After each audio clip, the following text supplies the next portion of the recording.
Hey guys, welcome to Sam Cole Workshop. Today we're going to talk about this setup right here, which is my grinding station for my bench grinder and my vise station for my vise. Now both of these require a very good quality, solid, rock solid mount to put them on. They sell like vise stands and grinder stands, and they're not half bad, but I'd rather have something that's set up really strong and durable, so you can really wrench on stuff when you're in this vise and bending things or working things. Comes in real handy to have it rock solid and stable. Now mine might seem weird here because it's right against the wall. You might seem like I'm kind of limited. However, I have some advantages too, and that is the fact that this is a door. So if I pop off these two clamps right here that are just my kind of my lock version, but when I take these off of here, if I want to and I roll this, I can actually open this door, pull this brush off, and I can open this door up like this and get it out of the way into an alley back here. But now I have access to this vise to be able to put things way out there, to be able to work them. I'll close that door because I know the lighting's a little harsh, but that gives me the option to use this vise out in this space. And when I'm grinding, gives me a place to blow all that dust and work out of. So, but this table, this, you know, basically it's a 2x8 and some 2x4s, but it is permanently mounted to the framework here and set in there. It is not going anywhere. Screwed into the walls. It is stabilized. I'm going to close this. No, you can't go out that way, Riley. See, you can't go there. I got chicken while you're down there, so the dog's, Riley's down here, but so she can't get out of here. But so we'll close this up for right now for practical purposes for light. But that's why I have it sitting right there kind of where I do. And we got this to flip over here and like that. And then I clamp this, like I said, just as a security factor for me to know that nobody's going to be able to get into there. But with this setup here, we have two. We have our vise, we have our grinder. The vise, this vise I've been using for 25 years, but it's just, you know, you can adjust it, spin it. It's your simple standard shop vise, but they come in so handy for so many different uses. Somewhere around here, I haven't unpacked yet. We just got everything set up down here, but I have little plastic teeth that go over top of this too. But a vise is very important to have. This is just in there to keep it quiet while I'm using my grinder. Same with the the gloves under there, because this thing will just rattle as I'm using this grinder, which we'll show you in a minute here. But any vise you want, Harbor Freight, Home Depot, any of those kind of things, but a good vise. But the key is to have a solid table on them. Again, this one is a 2x8 top, couple 2x4 legs, and it is screwed into the framework of both of these frames. And it also has legs that come out that screw in here, and it screws into these legs over here. So this thing is built like a beast.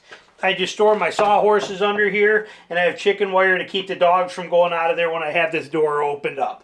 And my grinder is set here. So, but again, you would not want to really put this against the wall for the vise sake. The grinder doesn't matter too much, but for the vise, you'd want this in a position where you can work it. Now, I could spin this, pop this lever here, spin this out and use it this way, and that works just fine also. Okay, that's how they all are, but I can't because of the wall with the back end of this would hit that. So my design is with the door open is how I use this, and then I can spin it any way I want to. That is the reason I have that this vise is here.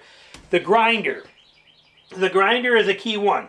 A lot of great grinders out there. They're all basically the same. What I really like about this Porter cable is that I can slow it down myself, which I'll show you in a minute. And we'll bring in and show you. Actually, let's kind of bring in right now here and kind of show these to you so you can see them here, what we're talking about. But here is that vise. Simple.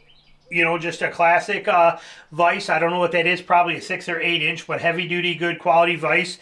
And like I said, it does rotate on that base as well too, bolted right into that table. When it comes to the grinder, right there we have that is a Porter cable grinder. It's a 6-inch grinder, which is perfect size. Now I take the guards off of it. The guards would fit on here and would come around and have a little guard here, and you'd have this little opening to work with on there. That's fine for what a lot of people do. For the things I'm doing, I need full access to it. And on this side, I put a denim wheel. I'll put links to this stuff. But this is a denim polishing wheel that's on this side over here. And then up here on the top, I also have other wheels. Like here, I have a fine You know, this is a medium grit. Here's a fine grit one that I use as well too. I'm going to show you some tips and tricks with these too that make life easy. But this is a fine grit. This is a medium grit. I can swap these out real quick and easy. Just take that one bolt off, pop them on, and then this one is my polisher side over here. So it's good to have extra wheels as well too. Safety glasses are mandatory. They stay here. They sit like this all the time when I'm not using it. That way I know I can't even touch my power button because that safety glasses are blocking it. I have to literally remove these to even turn it on. That's why I always leave those sitting right there on that spot. Set that way. And then a brush is another good thing to have so that I can clean up my workstation when I'm done, clean everything out of here, and then I can blow it out the door, sweep it up, whatever I want. But this brush is a very handy thing when you're doing kydex and things of that nature to be able to clean your area up. Again, I will have links down below for this stuff. I leave that brush sit right here just like that. And then we have a dressing tool. This is important. On a grinder, okay, you can see mine has got this wear notch right down the middle. Okay, it's starting to form. So the sides are higher than the middle because I hold something against there and I grind it and it kind of shapes like my thumbnail does. You get the center groove in there. A lot of people think that that's done and you then have to get rid of it and buy a new wheel that is going to be back to straight flat. That is not the case. You can wear this thing down, you can put a groove in it, and you can keep fixing it all the way down. How do we fix that? We fix it with a dressing wheel, which I will do here for you. I will show you and demonstrate how that works. Basically, and I'll have links to this. These are not expensive, but these tools, this gear in here, you can see this is, I've been using this thing for 20-something years. This will actually level and flatten that out. When I put it on here, I'm going to take this, stick it on here, and run it back and forth. It's going to level that wheel out. I will show you that. Here, we'll do it. But before we do that, another nice feature of this, let's just take a piece of pipe sitting here, that I really like about this Porter cable one is that I can slow it down pretty well. Okay, it picks up, but see, I can slow that down. Okay, I can slow it. I can, by amount of pressure I put, I can really fine tune what I want to buff by letting it go slow. Or same with my grinding. I can slow it here and keep it at a slower pace if I want. Or I can let it really pick up full speed like that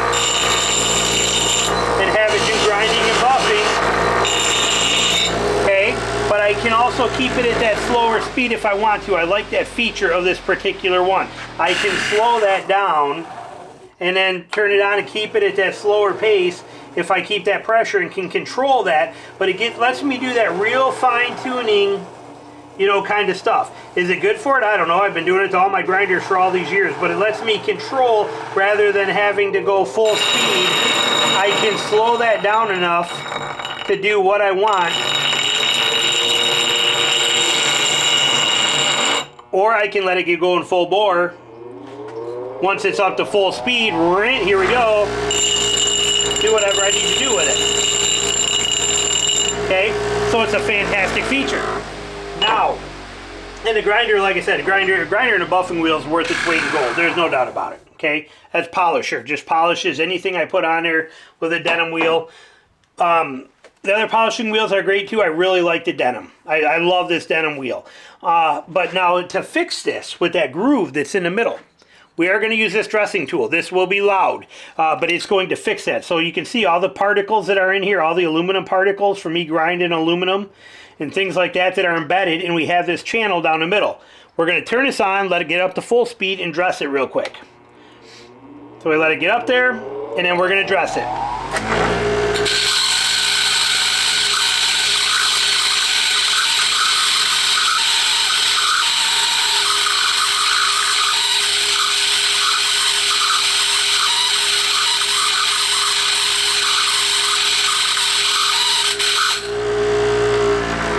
That's all it takes.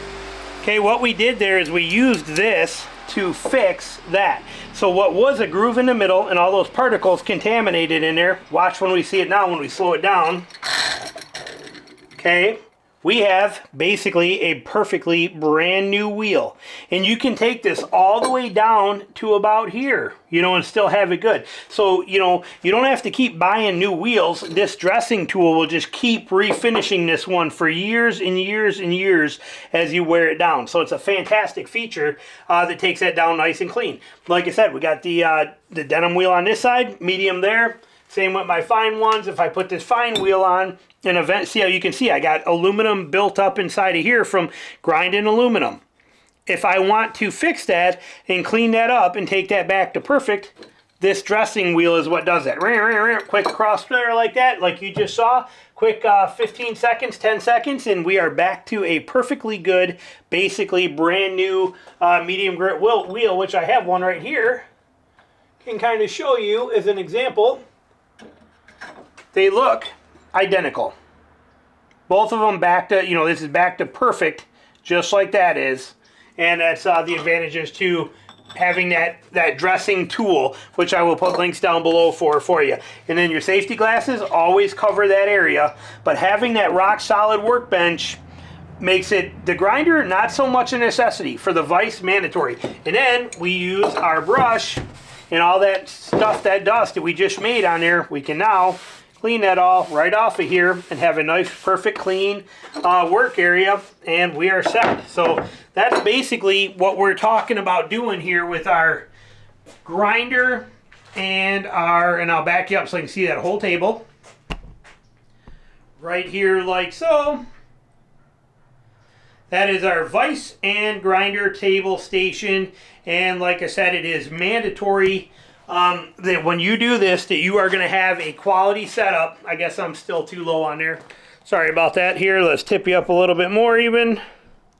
But it's going to be important that your setup is going to have that quality bench structure on there, okay? You know, like I said, you're not going to take something like this table here that is actually was my daughter's when she was an esthetician. I use it for all kinds of parts and put things on, but I would not take this table and try to mount. You know, the grinder fine would sit on this, but the vise, no way. If I put it on there and I start wrenching, I would tip anything over. So you want your vise to be in something strong enough and secure enough where if I put a long pipe on here, I can put it on there, I can bend that pipe, I can wrench on that pipe, I can cut that pipe and saw on it. It's not shaking or wobbling.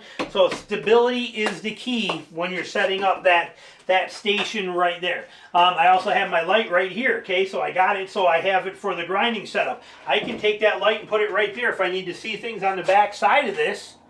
Or I can, like I often do, I can also hang it this way if I need it over here in the vise station and I need to see as I'm trying to fit things in there to clamp down and get them, you know, trying to like push pins in. And I can also take it and I can turn it this way and use it here just as a lighted up station. So little simple things. This Porter Cable one does come with its own lights too. I never mounted them. I like a wide open, you know, buffing setup like this where it's real easy for me to change out my wheels and my components. So, but that basically covers it for you. It is a simple process, nothing to get carried away with. There will be links to these tools that you will need for it down below to good quality safety glasses. Make sure your safety glasses cover both sides. You know, not only your eyes, side coverage, everything. It's very important. If you try grinding without them, you're done. You're in major trouble. These will keep you protected. And like I said, I leave them stored right there. So I cannot even turn the machine on because my safety glass is protected. Nobody can. It's just a safety factor. Before you try to turn it on, safety glasses have to go. The brush, game changer. So this thing saves you tremendous amounts of money. Thanks for watching. Talk to you later. Bye.